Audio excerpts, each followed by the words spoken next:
ನಮಸ್ತೆ. ನಮಸ್ತೆ sir, name sir? ನಮ್ಮದು ಉಡುಪಾಲೆ ನಂದೊಳ್ಳಿ ಮಠ ಅಂತ. ನಿಮ್ಮೂರು ಸರ್? ನಮ್ಮೂರು ಯಲ್ಲಾಪುರ, ಅದು ಹುಬ್ಳಿ. ಈಗ ಬೇರೆ ಇರೋದು. ನಮ್ಮ ನೋನಿ ಎಮ್ ನೋನಿ ಯೂಸ್ ಮಾಡ್ತಿದ್ದೀರಾ?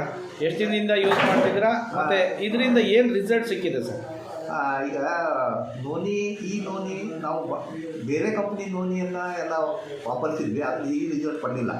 ಎಮ್ ನೋನಿ ಅಷ್ಟು ರಿಸಲ್ಟ್ ಬರಲಿಲ್ಲ ಟೋಟಲ್ ಹೇಳಿದ್ರೆ.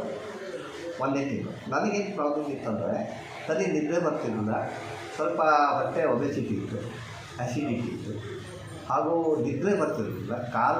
ಕಾಲು ಮತ್ತು ನಮ್ಮ ಸಿಗರೇಟ್ ಸೇರ್ತಾಯಿದೆ. ಈ ಊರೆಲ್ಲ ಕಪ್ಪಾಗಿ ಕಾಲು ಜಾಯಿಂಟ್ಸ್ ಏನು ನಡೆದು ನೋವು ಮತ್ತು ಕಾಲೆಲ್ಲ ಉಬ್ಬುತ್ತಾ ಇತ್ತು, ಪಾದಗಳು ಉಬ್ಬುದಿದೆ. ಅದರಲ್ಲಿ ಈ ಕಪ್ಪಾಗಿ ಬ್ಲಡ್ ಸರ್ಕ್ಯುಲೇಷನ್ ಸರಿ ಆಗ್ತಾ ಇರಲಿಲ್ಲ. ಕೆಲವೊಂದು ಔಷಧಿ ಮಾಡಿದ್ರೆ ಅಲೋಪತಿಗೂ ಕಡಿಮೆ ಆಗಬೇಕು.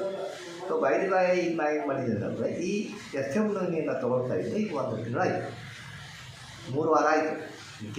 ಏನೇನು ರಿಸಲ್ಟ್ ಬಂದಿದೆ? ರಿಸಲ್ಟ್ ಏನಿದೆ, ಮೈಕೈ ನೋವು, ಮೈಯಲ್ಲೇನು ಜಡತ್ವ ಇತ್ತು ಅದು ಕಡಿಮೆ ಆಗಿದೆ. ಆ್ಯಕ್ಟಿವಿಟೀಸ್ ಅದು ಹಗರಾಗಿದೆ. ಕಾಲು ಬಾವು, ಪಾದದ ಬಾವು ಅಂತ ಟೋಟಲಿ ಕಡಿಮೆ ಆಗಿದೆ. ಅದರಿಂದ ವೆರಿಕೋಸ್ ಅಂತ ಸ್ಪೈಡರ್ ವೆರಿಕೋಸ್ ಪ್ರಾಬ್ಲಮ್ ಇತ್ತು ನನಗೆ. ಹೀಗಾಗಿ ಅದರದ್ದು ಕಪ್ಪಾಗೋದಕ್ಕೆ ಬಾವು ಇವೆಲ್ಲ ಇಡುತ್ತಾ ಇರೋದ್ರಿಂದ ಬ್ಲಡ್ ಸರ್ಕ್ಯುಲೇಷನ್ ಸರಿ ಆಗ್ತದೆ ಅಂತ ನಮ್ಗೆ ಗೊತ್ತಾಗ್ತಾ ಇದೆ. ಇದು ಎಮ್ ನೋನಿಯ ಒಂದು ಒಳ್ಳೆಯ ರಿಸಲ್ಟ್ ಇದು. ಓಕೆ, ನಿಮಗೆ ಮಕ್ಕದಲ್ಲೆಲ್ಲ ಬ್ಲ್ಯಾಕ್ ಎಲ್ಲ ಇತ್ತು, ಬ್ಲ್ಯಾಕ್ ಸ್ಪಾಟ್ಸ್ ಇದು ಅದೆಲ್ಲ ಕಡಿಮೆ ಆಗಿದೆ. ಸ್ಕಿನ್ ಎಲ್ಲ ಗ್ಲೋರಿಂಗ್ ಕ್ಲೀನ್ ಗ್ಲೋ ಚೆನ್ನಾಗಿದೆ, ಸ್ಮೂತ್ನೆಸ್ ಬಂದಿದೆ.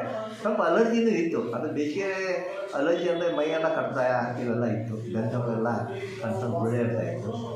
ಅದು ಸ್ಕಿನ್ ಸ್ಪೆಷಲಿಸ್ಟ್ ತೋರಿಸಿದ್ರು ಕಡಿಮೆ ಆಗಲಿಲ್ಲ. ಇದೆಲ್ಲರೂ ಯೂಸ್ ಮಾಡ್ಬೋದು ಸರ್ ಎಮ್ ನೋನಿ? ಇದನ್ನು ಎಲ್ಲರೂ ಉಪಯೋಗ ಮಾಡ್ಬೋದು. ಎಲ್ಲವರು ಅಂದರೆ ಏಜ್ ಇದ್ದವರು, ಪ್ರಾಯದವರಿದ್ದವರು, ಮಧ್ಯವಯಸ್ಕರು ಮತ್ತು ವೃದ್ಧರು ಕೂಡ.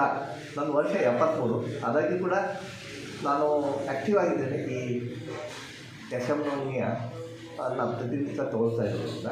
ಎಮ್ ನೋನಿ ಚೆನ್ನಾಗಿದೆಯಾ ಸರ್? ಎಲ್ಲರಿಗೂ ಹೇಳ್ಬೋದಾ? ಭಾಳ ಒಳ್ಳೆ, ಎಲ್ಲರಿಗೆ ಹೇಳಿಕೊಡ್ಬೋದು. ಯಾಕಂದರೆ ಇದು ಚಾಲೆಂಜಬಲ್ ಇದೆ ಅಂತ ನನ್ನ ಅನಿಸಿಕೆ.